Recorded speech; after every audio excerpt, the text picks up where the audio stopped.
The Need for Speed franchise has branched off in two directions this year. While Shift aspired to a more authentic approach, Nitro is an all-out arcade racer with splattered graffiti, flaming boosts, and extended drifts. Should fans pining for street racing and cop chases turn to the Wii, or just drive on by?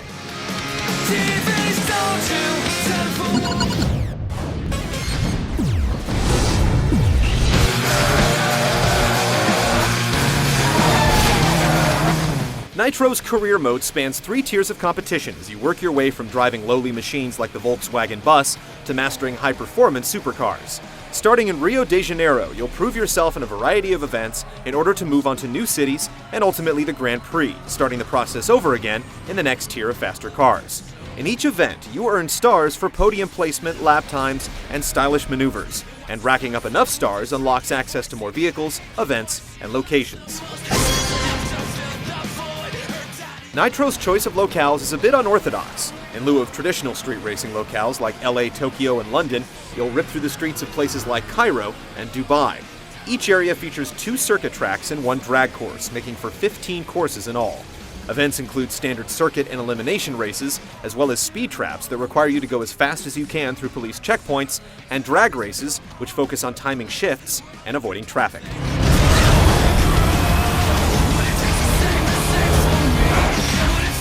The car selection includes 30 vehicles, ranging from the Corvette Stingray to the Nissan 370Z. But aside from speed, they all handle about the same.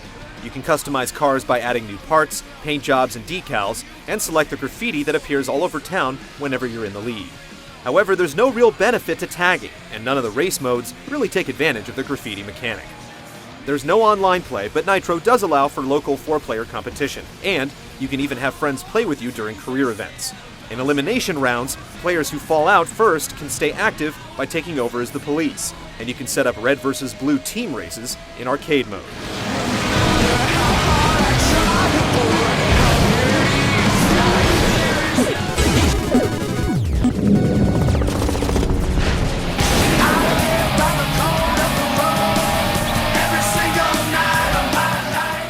As the first Need for Speed title developed specifically for Wii, Nitro includes 5 different control schemes, letting you play with the Wii wheel, nunchuck, classic controller, or even a GameCube pad. The default setup with the remote pointed toward the screen actually plays quite well, and while analog sticks offer more precision for winning races, mastering the motion controls will get you the best results in drift competitions. Handling in Nitro is fast and loose, with an exaggerated sense of speed and a simple drift mechanic that can look quite ridiculous when your back end swings wildly from side to side. It can be pretty fun once you turn off your brain, but it does get frustrating at times. You generally shuttle forward through the wide tracks, but when you come to forks in the road, it's all too common to slam into a median dead on, stopping you in your tracks and often costing you the race. This is exacerbated by the fixed camera angle that sometimes causes your own vehicle to block your view. Team icons in multiplayer compromise visibility even more. As its name implies, boosting is integral to Nitro's gameplay. You fill boost tanks by launching perfectly off the starting line, driving fast, catching air, or drifting. Taking too much damage prevents you from gaining more Nitro, so it's important to avoid major collisions and to keep an eye out for the wrench power-ups that repair your car.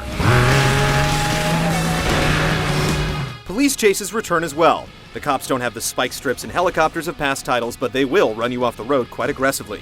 However, you can use badge icons to lower your heat meter or raise the heat on an opponent.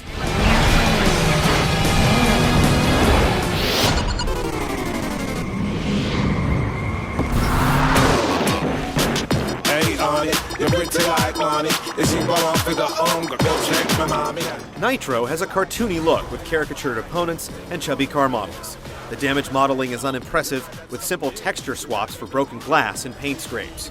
Furthermore, the blurry textures make it hard to choose between graffiti and decal designs, and there's no sense of weight on the tires as you rev your engine on the starting line. Garage load times are also an issue, making it hard to browse for new vehicles as you have to wait for each car to load. On the upside, the game does run at a steady 60 frames per second, which makes it easy to keep up with the high-speed action. The raucous engine sounds are as exaggerated as the visuals, and screeching, smoking tires punctuate lengthy drifts.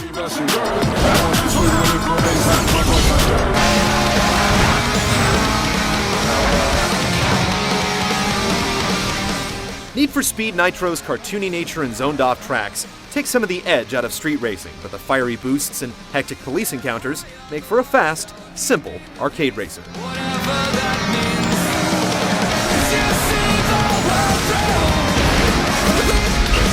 TV's don't you